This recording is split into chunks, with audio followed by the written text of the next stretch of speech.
We have hit over 1,000 subscribers.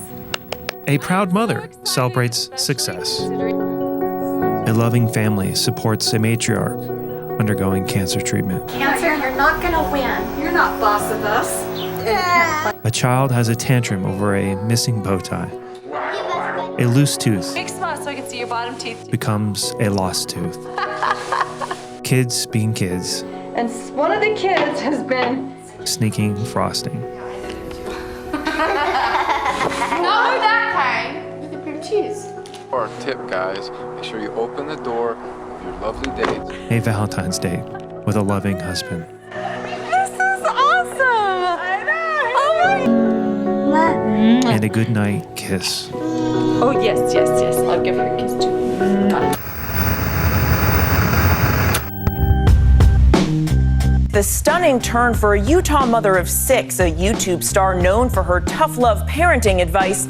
Tonight, she is under arrest. According to these police reports, Ruby's husband, Kevin Franke, wanted to file charges against his own daughter just days after the arrest. I'm speaking today about my sister Ruby Franke, who was arrested a few weeks ago for child abuse. In complete shock still as to what she had done because we had no idea of what was happening. We had no idea of what was happening.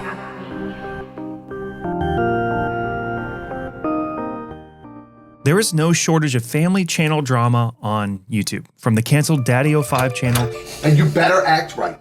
We get there and you act stupid, that's gonna be your ass. the lawsuit-ridden Ace family and their alleged scams, What's going on, everybody? to the recently exposed 8-passenger YouTube channel, which we'll get back to in a minute.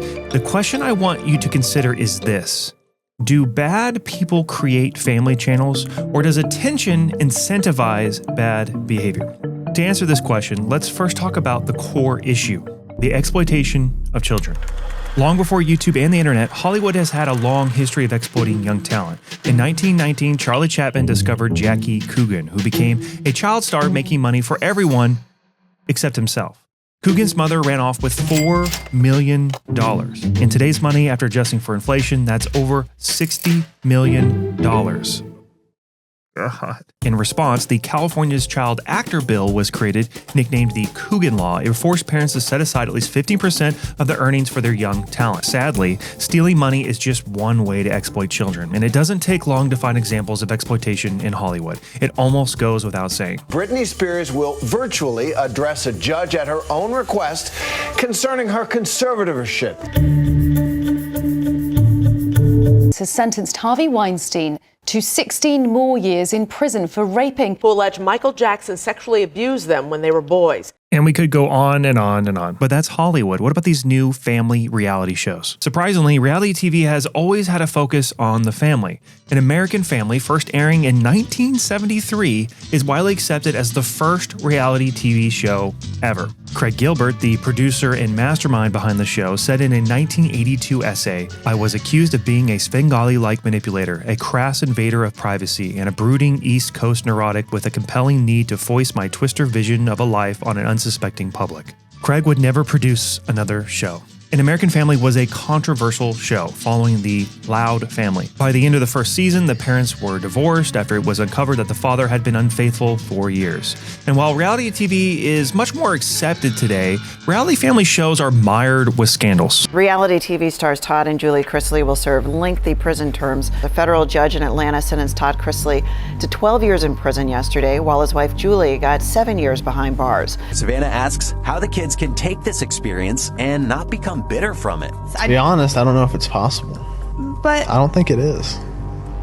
There's always going to be, you don't sit here and lie and say you're not bitter. There's always going to be a part of you that is bitter. 2 of Josh Duggar's sisters are breaking their silence, confirming they were molested by their brother when they were youngsters. Kim, would you stop taking pictures of yourself? Your sister's going to jail. Do I really have to explain what's wrong with the Kardashians?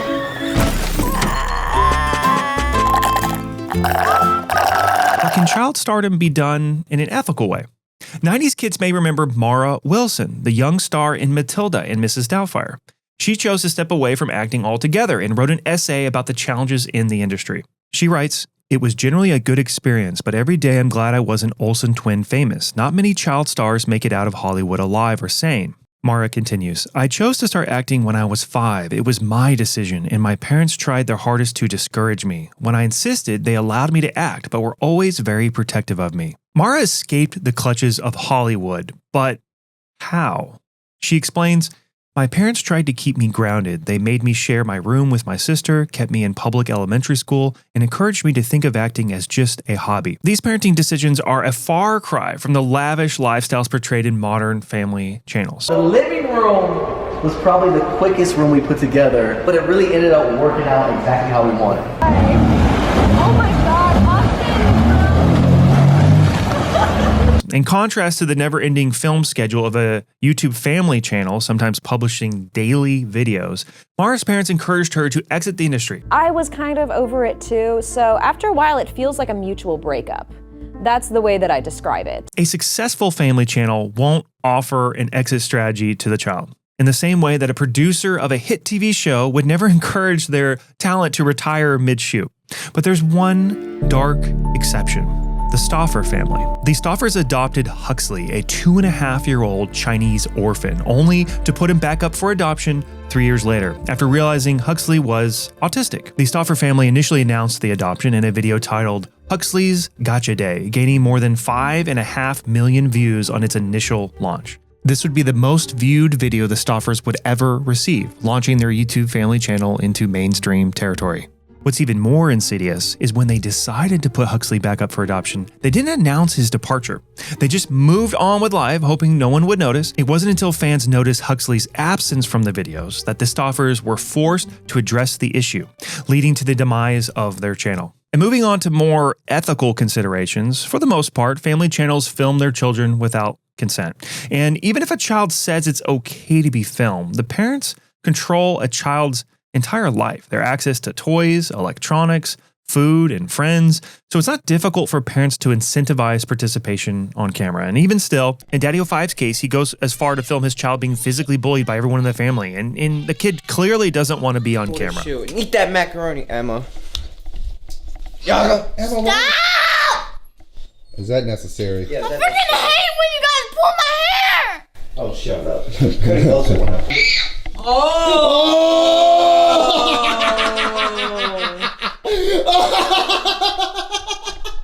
At that moment, I realized that it was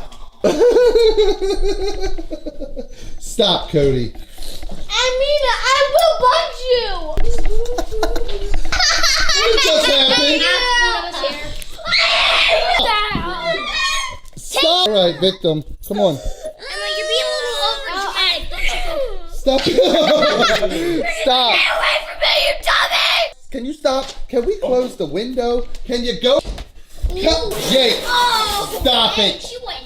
That's what you get. Okay, that's all I can take. If you found anything in that last clip funny or entertaining, congratulations, you grew up in an abusive household. And I can't get over how oblivious this DaddyOFive guy was. Just think, he sat down at his computer, finishing the edit, he uploaded it to YouTube and sat back and thought to himself, damn, that was a banger. Who wants to do the outro? Luckily, not all child actors regret their on-screen experiences. As a child, Mara pleaded with her parents to pursue acting despite their discouragement, which I can almost guarantee wasn't the case for nearly every child who stars in a YouTube family channel. It's one thing to have a child acting prodigy like Mara, who independently wants to pursue acting, but it would be a statistical anomaly to have 3 or 19 children who all want to participate without the manipulation of the parent. And in many cases, these children are born into the environment, never even asked explicitly to be a part of the show. I think we can all understand how this is exploitive. And listen, we're not all perfect, okay? I have a family, and about 10 years ago, when our first children were born, I recorded a clip where my girls were laughing hysterically at each other.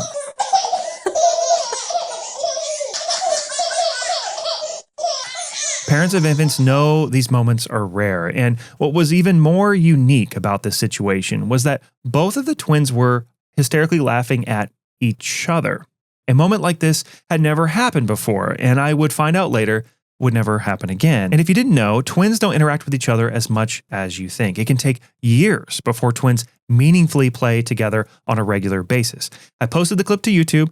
It got a decent amount of views, and my wife and I even thought about submitting it to one of those AFV type channels. But We didn't. I already felt a little bit weird about broadcasting my children for everyone to see, and we made a commitment to not go down that path again. But what if my family videos got millions of views with lucrative sponsorships? Would I be able to resist the incentives to keep posting?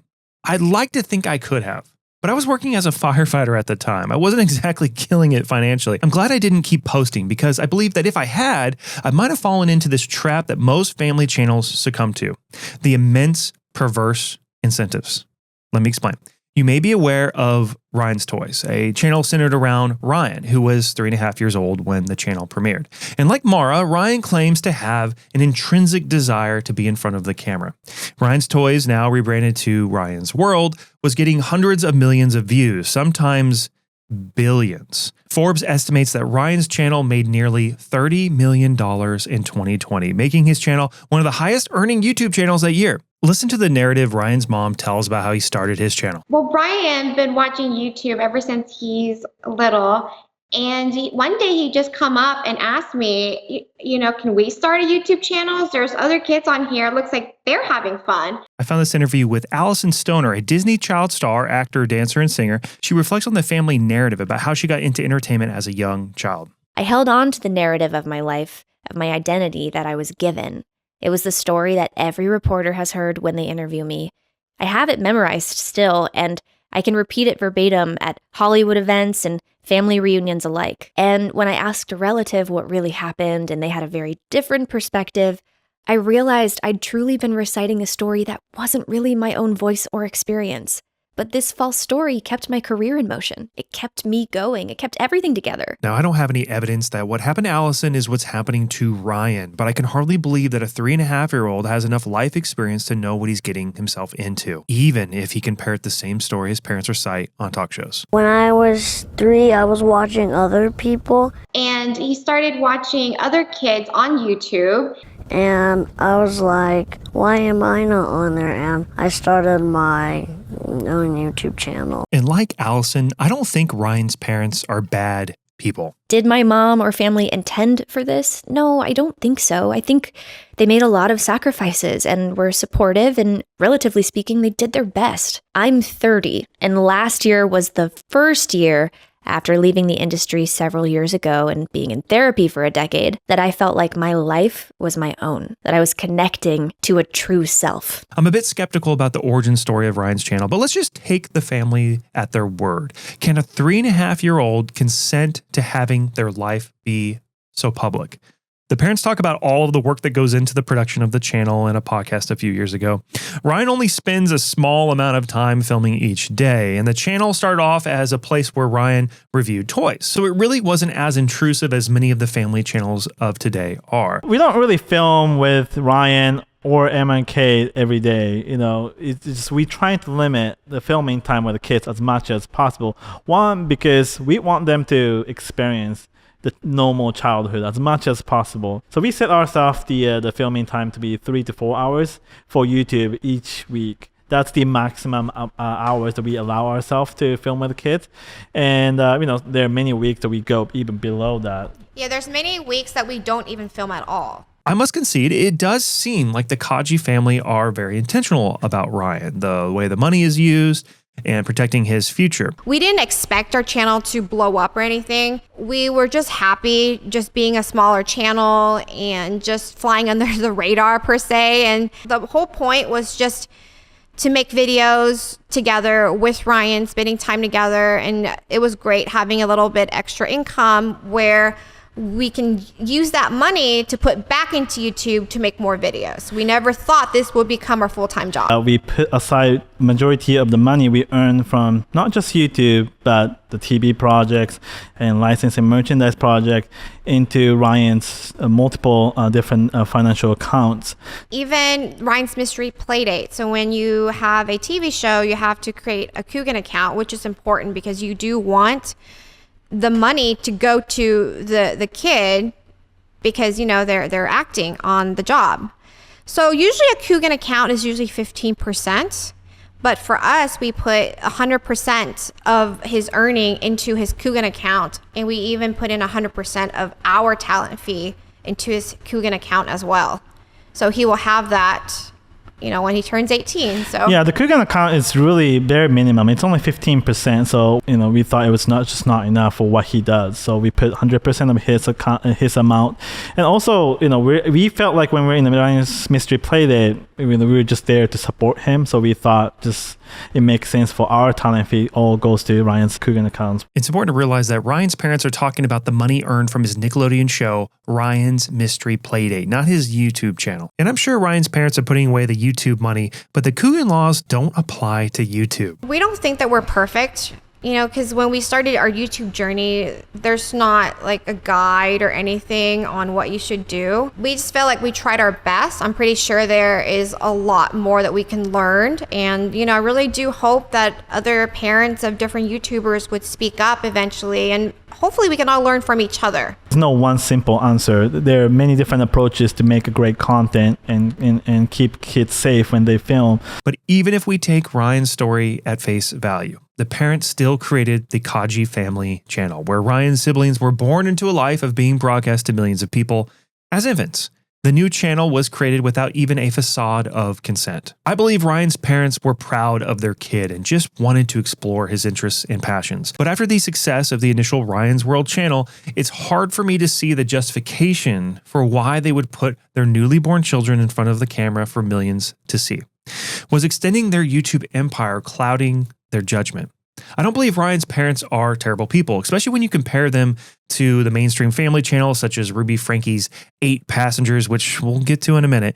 But I bring up Ryan's situation to just show how these channels can corrupt even the most well-meaning parents. We all know about the exploitation of young talent in Hollywood, but on YouTube, the industry is replaced by the parents who take on the role of director and producer and casting director if you are the Stauffers.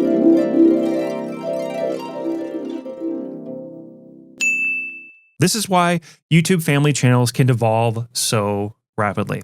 It's not a sleazy, money-grubbing Hollywood producer manipulating the family. It's the child's parents driving the show. Family channels, in their mission to remain relevant, emphasize or even sometimes fabricate drama to grow their audience, and thus their piggy bank. Without tragedy or excitement, a YouTube family channel is doomed. For Ryan, the channel was focused mostly purely on consumerism, a cute kid doing toy reviews. His YouTube videos can hardly be considered family vlogs. But if we look at other large family channels, such as the Mikesell Family, what's their most popular content?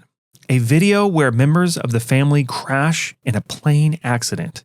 And the next most viewed video, the follow-up video talking about the plane crash. And what next? An intensely lavish house tour complete with an indoor basketball court. How do you top that? Move into a more lavish home, crash a bigger plane.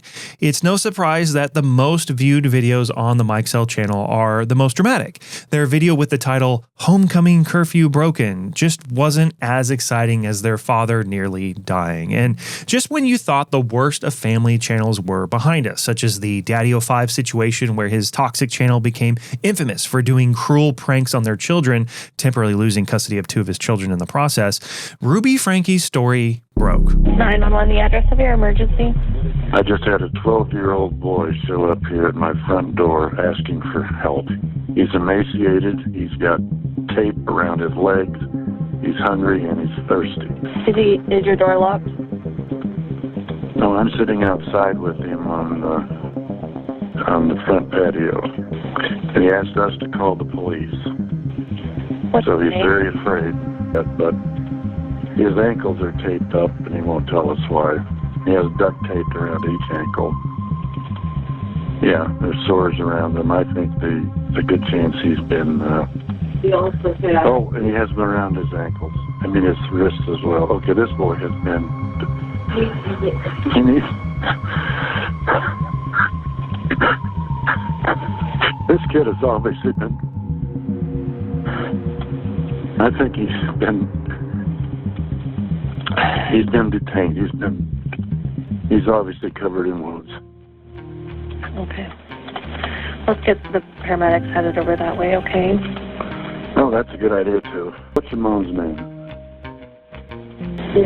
Ruby Franke? Ruby Franke is his mom's name.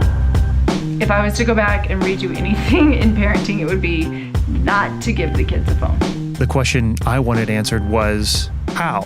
How did it get to this?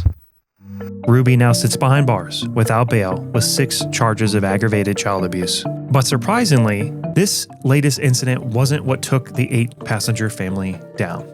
Ruby hadn't been posting family vlogs on the channel for almost 2 years. On December 17th, 2021, Ruby announced in her video, Life Changes, that alongside her husband, Kevin, they would depart from the family vlogs to pursue mental health work with a new endeavor called Connections. May have noticed that I am not vlogging near as much as I used to, and that is because I have been getting more involved in the mental health community. I've been working really close with Jodi over at Connections Classroom. We had talks on, control in marriage and intimacy in marriage. Everybody went home excited to work harder and to have a marriage that they really want. It's almost laughable. We know now that Ruby was in counseling with her husband, Kevin, at the time that this video was posted. And it's not that marriage counseling is bad. It's just that it practically disqualifies Ruby and Kevin to be expert marriage counselors themselves. Kevin talked about presiding, providing, protecting a husband's role in a marriage, and it was so good. Soon after this video, Ruby would go on to kick her husband out of the house a full 13 months leading up to the 911 call. It's been discouraging because my content has been taken and distorted and twisted, and at the time, Ruby was getting a lot of criticism for her parenting tactics. She both acknowledges and responds to this criticism. My heart and my motives have been twisted and put out there, and so it has been discouraging in that way, and I have found this other avenue that has just been an absolute blessing to me. I'm going to be doing some podcasts. And Ruby would go on to make content with Jodi, which we will cover in a minute. I'm retarded in several areas, like baking's one of them. The Franke family would join forces with their new business partner, Jodi Hildebrandt. This came after a barrage of criticism for Ruby's questionable parenting tactics. I can just see God working in my life. In 2020, in one of her very last vlogs titled What We Haven't Told You, Ruby reveals a troubling situation where Chad was kicked out of his own room, sleeping on a beanbag for 7 months after pranking his younger brother. My bedroom was taken away for 7 months, and then you give it back like a couple weeks ago. I don't think our viewers know that. And it's almost like she's on a mission to flaunt how much she punishes her kids in this video. We took the phone away from Abby in November, and you may never get the phone back. Probably not. And what do you even do as a child in this situation? You can't stand up to her. She controls everything. Or did. Okay, you guys, I need to go have a talk with Russell. The fact that he's not willing to sit with me and be humble and talk is a big demonstration to me that he has some distorted views and that he is in a lot of shame. What about the distorted view that it's a good idea to broadcast your child's punishments to the whole world? Oh, there you are. I was just talking about you. Do you want to come sit with me and talk? You can see Russell's frustration. It's bad enough to have Ruby as your mom, but even worse, she's following him around with a camera, shaming him in front of a large audience. You tell me what you're feeling. Mad. Mad? Because I really won't get anything for summer. I won't be able to go anywhere. I don't have any friends. No iPads, no TV, nothing. You'll just have to trust me, Russell's face is pretty distraught. And you've probably noticed I've made the decision to blur out the faces of children from channels that have been removed from the internet. Yeah, I included Ryan and the Kaji family because he's been seen billions of times and he has a TV show, but I hope that Russell can move on one day and distance himself from his mother. Now, back to Ruby's online shame campaign against her son. I see that, yes, the iPads will be taken because you weren't responsible. You were lying and being manipulative with them. Yeah, but you did start it. And Eve may have started it. That's very possible. And yeah, her parenting was a bit crazy and her standards were perfection, even from a 6-year-old. I know that her teacher is uncomfortable with her being hungry and not having a lunch. And it would ease her discomfort if I came to the school with a lunch. But I responded and just said, Eve is responsible for making her lunches in the morning, and she actually told me she did pack a lunch. So the natural outcome is she's just going to need to be hungry. And hopefully nobody gives her food and nobody steps in and gives her a lunch, because then she's not going to learn from the natural outcome. And I don't know about you all, but when I forget lunch, I buy one. And I'm not even a growing, tiny little kid with a developing brain. But even still, she wasn't duct taping and starving her children in a basement. At least not yet. I'm only going to say it one more time, and then you're going to lose the privilege to eat dinner. Do you all remember how important a doll or a lovey is to little kids? Well, Ruby exploited this. Ruby was having trouble with Eve cutting things like her own hair. That's my hair. Almost all kids do this at some point in their life. What makes you think you can cut your hair?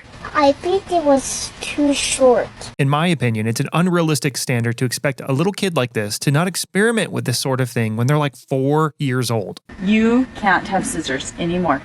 Why? Because you cut your hair. It's clear Eve is very young in this clip. She's getting things like long and short mixed up. And it's your fault as a parent for letting a small child like this to be unattended with scissors. Not their fault. So what does Ruby do? She holds Eve to an unrealistic, perfect standard and threatens her. If you cut one more thing in my house, I'm going to take the scissors, look at me, and I'm going to cut its head off. Grandma will be so mad. So what are you going to do? Are you going to cut anything else? No. One time Eve had the audacity to ask what movie they were going to go see, and this is how Ruby handled it. We are going to a movie, so go get on your shoes. What is it? What? Does it even matter? If someone asked me if I wanted to go to a movie, I wouldn't ask, what is it? Ruby doesn't like Eve's questions and tortures her by calling a babysitter in front of her as a show of force. I was wondering, is Brooke available to babysit? Sorry. Eve grabs Ruby's leg and apologizes. Ruby ignores her. Mom, I'm really sorry. And tell her I will call her again. Babysitter's not available.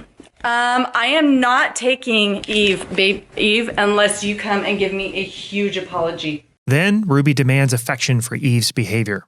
You come give me a hug and you come say you're sorry. No, again, where I can pay attention. If I told anyone in my family that we're going to go see a movie, I'd expect the next question to be, what movie? Instead, Ruby moralizes everything. And when you hold children to a perfect standard and moralize everything, you can justify just about any punishment. And not to mention how disgusting it is to film all this shame and put it on the internet. Here's what Ruby has to say about privacy. I have 4 walls in the bathroom. That gives privacy. When my child begins using those 4 walls to do things that are deceptive, they lose the privilege of privacy. Why? Because they're not concerned about privacy. That is the last thing they're concerned about. They're just trying to hold that word over your head. No. In this home, you don't get personal space because this is my space because I'm the parent. And as long as you're living in my home, it is my job to know everything about you. You don't get to sneak. You don't get to hide. You don't get to have secrets. Not in my house. Do you see how loving that is?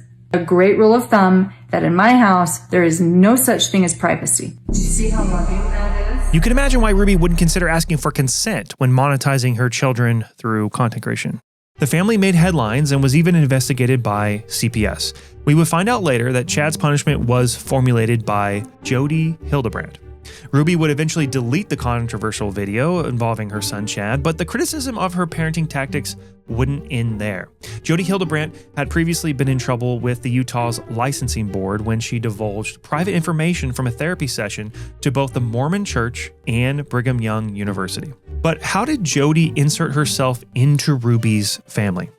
Kevin and Ruby first met Jodi while in marriage counseling, and as the story broke about the Franke family, people would come forth with similar stories about Jodi Hildebrandt. My bishop asked me to go to Jodi Hildebrandt with my wife for therapy.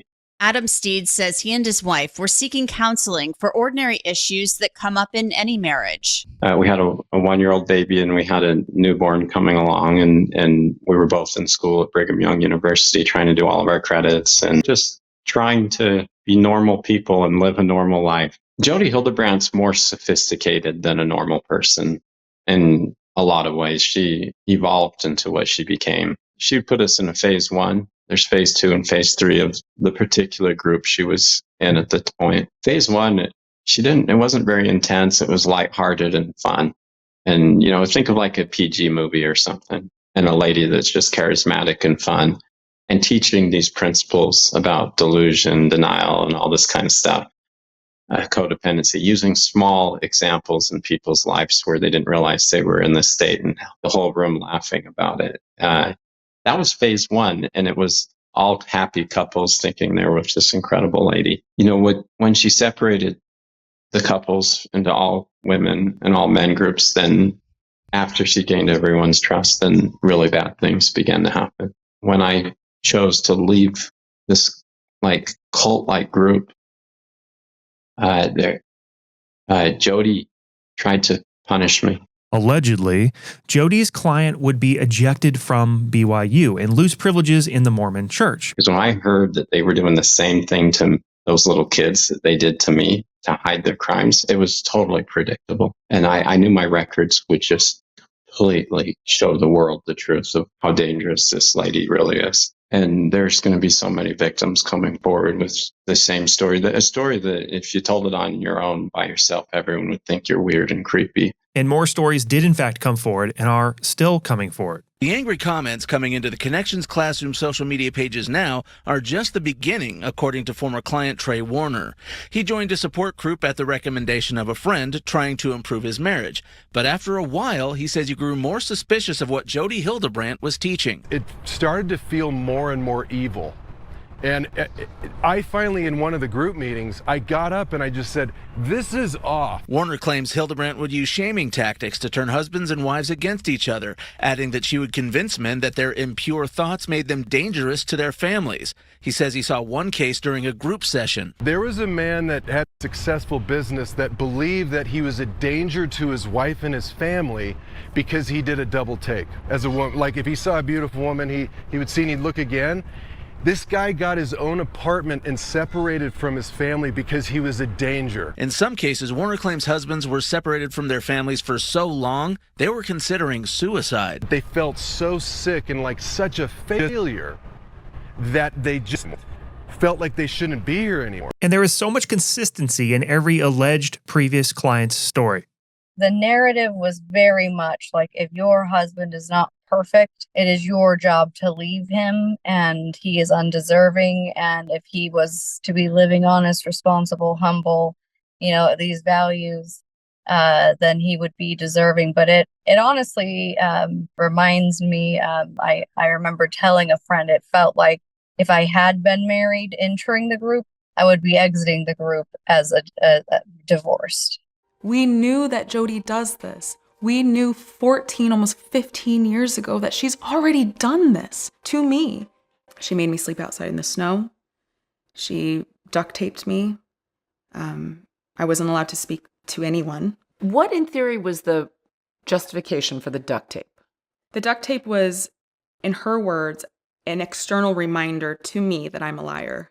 Duct tape. I think that sounds familiar. Many would speculate that Ruby wasn't the best mom, but it was Jodi who escalated things to where they are now. And while I would somewhat agree with that statement, Jodi doesn't pass a 5-minute sniff test. Many people picked up on her BS and walked away. There are so many red flags, her preachy moralizing of everything, the rumors that she has been divorced at least once, some sources saying multiple times, and that she is estranged from one of her children. At some point, we must put some of the blame on Ruby and Kevin. And Kevin, my God, what a loser. There is not one person in the world who would get me to leave my family for over a year. What do you expect from someone who is frustrated with police who won't arrest their own daughter? This was not robbery. Because it's a civil issue. You guys are family. She's been in the house before.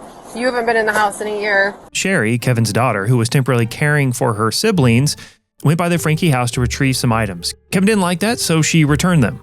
She had interest in the items. She didn't take them with the intention to deprive you of them. So theft, that's the theft code. We have to prove intent to deprive you of the items. And that wasn't her intent in having them. So the detective sergeant said that we're not going to charge her for anything. Okay. I'll have to do some more research on that. Many would speculate, including those closest to Ruby, that it was Hildebrandt who was mostly responsible for the sudden change in the family dynamics. I can't help but make the comparison between Eric Harris and Dylan in my last video. People try to pin all of the blame on Eric, one half of the Columbine shooting duo, and I made the case that while Eric was evil, so was Dylan. And while Jodi may be the bigger villain in this whole story, Ruby doesn't get to put this all on Jodi. Probably not really good people in the first place, but she enhances their abilities under her guidance to do incredibly criminal things. Jodi Hildebrandt deserves an entire video, so I'll spare you many of the details, but I'll say this. She's an absolutely vile human being who is currently sitting in jail. Many speculated that the Franke family was unraveling in 2022, but we know now that the naysayers were correct. Ruby excommunicated her sisters and family and kicked her husband, Kevin, out of the house. While Ruby's 8-passenger channel was done for, it wasn't until the infamous 911 call that her entire life would fall apart. But if we take a step back, it was clear that the Franke channel was a sinking ship long before Jodi entered the picture. A lot of our viewers think we're stuffy or something. Or fake.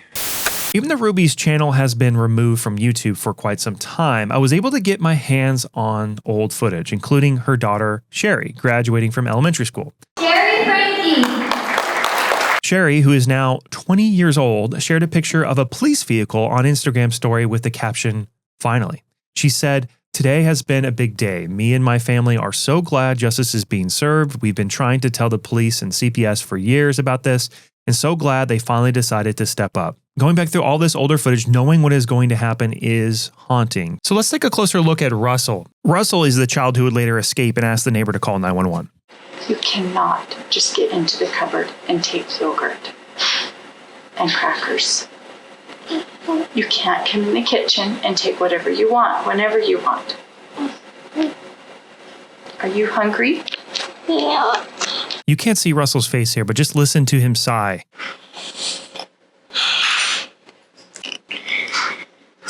Russell had numerous disputes with Ruby over the very sustenance he so desperately needed. Can I just bring my snack? You can eat it before we go to church, but you can't eat it in church.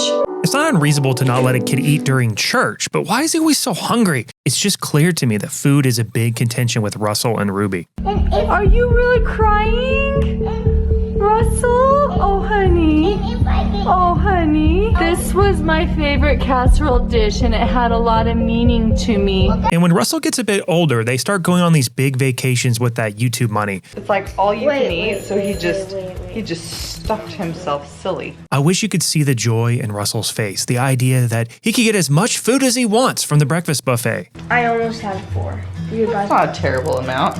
I feel a lot better now. On the surface, Ruby's content on her channel 8 Passengers was pretty benign, boring even, exactly what a family should be like. For example, she made an entire video about her Costco shopping trip. Look at all of this food you got. While she would eventually amass over 2.5 million subscribers, her cringy, fake laughs and smiles were ever present in their 5,000 subscriber video. But over time, her videos became centered around inter-family drama. First, it starts with vlogging at a funeral. Kind of strange. And next, a video about her daughter's first day shaving with a thumbnail of her legs at the edge of a tub. This isn't the photo she used. This is an adult woman's. But just pretend this is a child's leg. I mean, don't do that. You get what I'm saying. It's gross. We all know how embarrassing it is to talk to your parents about this stuff, even behind closed doors, but to have to deal with these sensitive private conversations to potentially millions of people. But the channel takes a dark turn. The subreddit 8 Passenger Snark emerges in early 2021. The community tracks the disturbing change in video content. For example, this post from a year ago. They were accurately tracking what Kevin and Jodi were up to. This poster claims that Connections is leading Ruby to be violent with the kids. And some posts like this one, titled Foreshadowing. That's pretty damn good. I could do an entire video covering this era of the Franke family, but I digress.